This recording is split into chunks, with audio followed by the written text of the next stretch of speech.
Today we're going to be talking about showing versus info dumping, how to introduce characters and the setting in a way that doesn't feel like you're just tossing a basket of fruit on top of your reader, and it feels more like here's an apple, here's an orange, because we don't want them to feel like a cart of cabbages is being dumped on their head. No one wants that. Um, if you got the Avatar: The Last Airbender I reference. was so tempted to start screaming my Yeah, cabbages. exactly. We don't want to have a my cabbages moment. We want to have a oh here, let's buy a cabbage. If you're screaming my cabbages, that is a sign you have too many cabbages. Just like in this one, if you're going too many details, that's a sign you're info dumping. So first, let's talk about plot pivotal.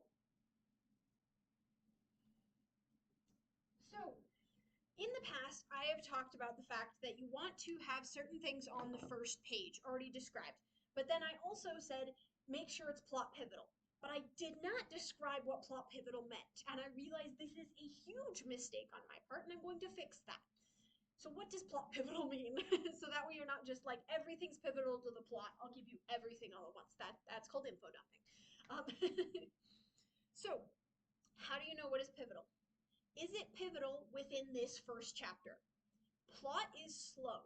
If the villain is, for example, in Harry Potter, if the villain is Voldemort, you can have their name maybe said once if they're a big figure, but if it's like their best friend who's going to betray them later, you don't need to tell us that until we get to the betrayal. So as a result, it's not pivotal in the first chapter. In the first chapter, you may not even mention it. You might just say this is their best friend. That's it. Just because it is plot pivotal to the climax and the ending does not mean it should be mentioned in the first chapter. If you can slide it in, like with Harry Potter, where it's like, he survived this attack and whatnot. Oh, attack from who? Puts all this intrigue in there. If you can, great. If you cannot do that without giving spoilers, don't do it. um, Especially because then it will just confuse the reader. That being said, another bit is can the plot move forward without that detail being said yet? Now, caveat on this, character descriptions are the exception, except for the exception that we're about to talk about in the next thing. If your plot can move forward without knowing that detail, move forward. If you have to know that the table is blue because there's a secret blue butterfly hiding on the table, I don't know.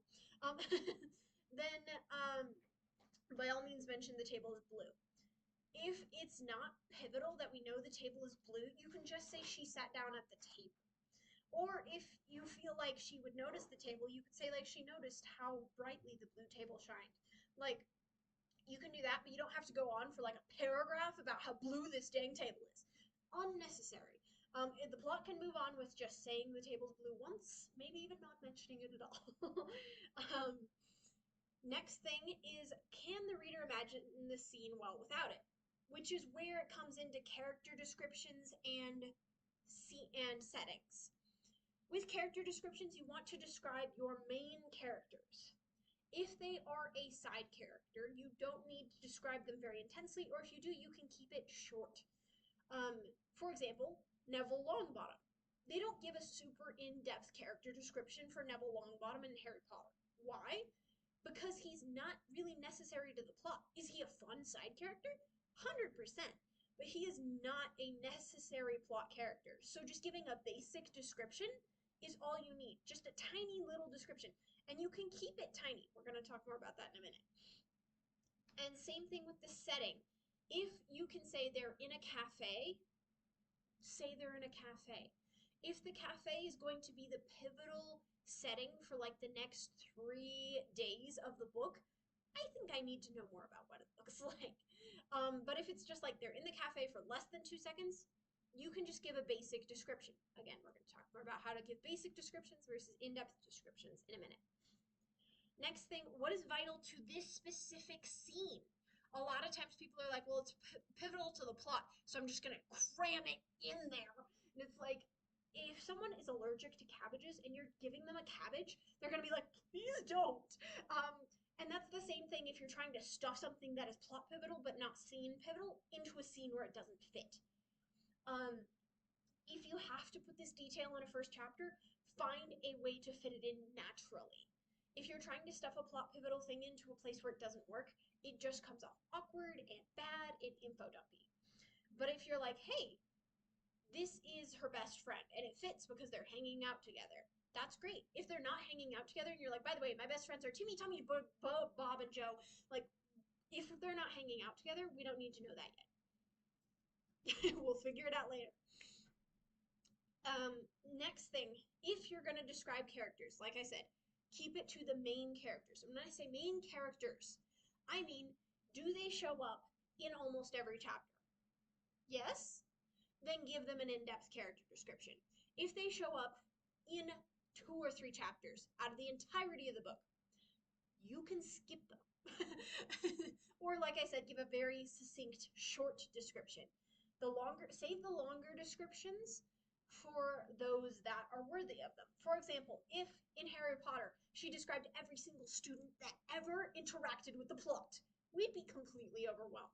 But she deeply describes Ron, Hermione, and Harry. That's it.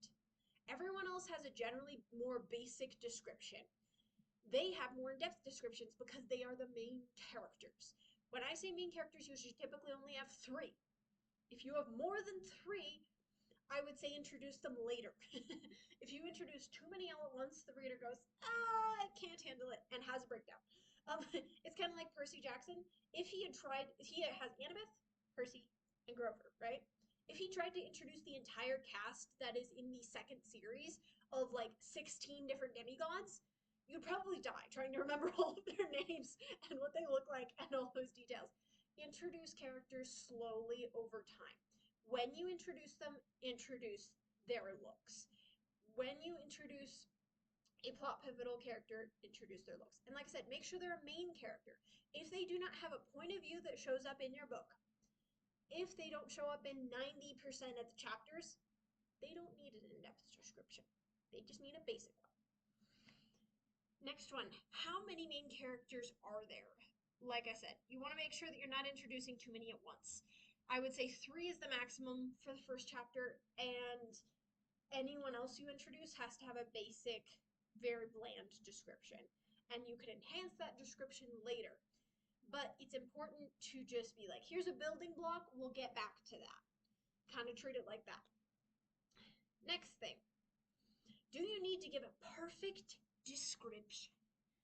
Perfect description, absolutely, down to the last freckle on their face, and you know exactly where it's positioned.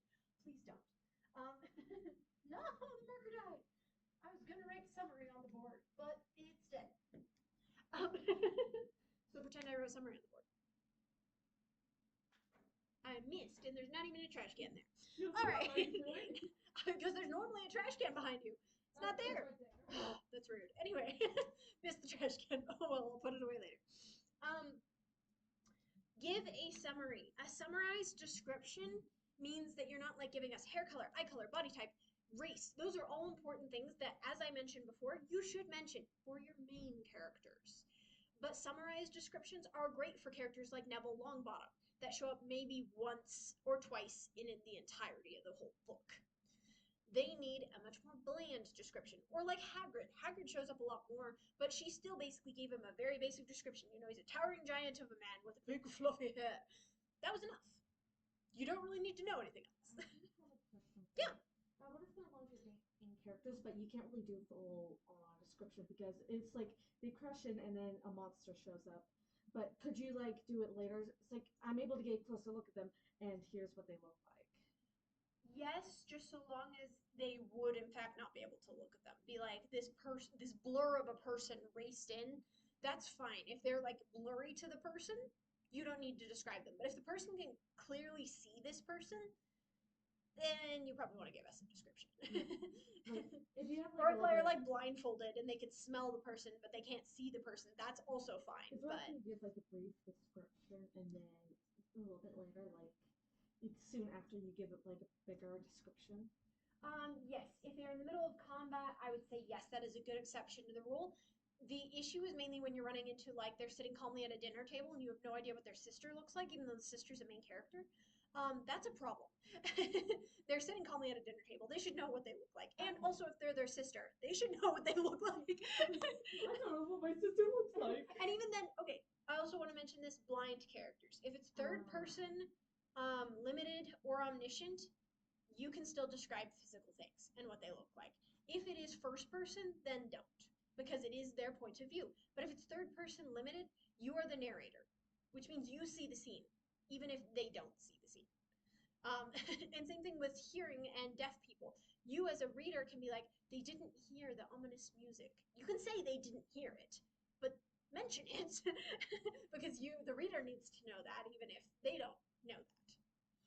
Because it's kind of like, think of it like a movie. In a movie, you would hear the ominous music even if the deaf person didn't. And so if you could hear and see it in a movie, then you should describe it in third person omniscient limited. So like with your example of the fighting scene, there's this movie that I'm watching currently with my husband. We paused it last night because we had to go to bed. It's called The Fugitive. And the whole idea is that he's been framed for a crime he didn't commit, but he doesn't know what the guy really looks like. He saw him from behind and saw that he had a prosthetic arm. That was it. And so very short, tiny description because he didn't really see him, right? But he is still a pivotal character. He's just a pivotal character that he didn't really see. Or like if you have a burglar, you can do like the black cloaked burglar. That's it. You don't have to do anything else. You don't have to go crazy with it. Or you could be like, they have a dagger on their cloak. That's cool. I'm totally stealing that from Meeting Twilight. Arlen is awesome though. Anyway, the villains have daggers on their cloaks in Meeting Twilight. But anyway, it's fancy. But point being that those kinds of descriptions are totally acceptable if they can't see the character. But if they're like staring into their eyes and you don't mention what color their eyes are, that's a problem. Because they probably know what color their eyes are if they're staring into their eyes. What color are your eyes? Just stares. Yeah, no, now that would be a problem. Anyway, back to the topic. Next, we're going to talk about how long is too long to wait to describe something. So like I said, you should wait to describe certain things. Some things need to be put on the back burner. Like with that, they're in the middle of combat. They're fighting a big fat monster. They're not really paying attention to who's fighting beside them. Not unless they're like having a hiccup moment where they're like fighting off all the dragons and he's like, Astrid, and stares at her for 7 minutes. Then you might want to have a description. Have you not seen How to Train Your Dragon? It's been way too long. No, for sure. Yeah, they're putting out fires and all this stuff, and Hiccup's just like, Astrid, and just stares at her for like a whole minute. And like almost dies because of it.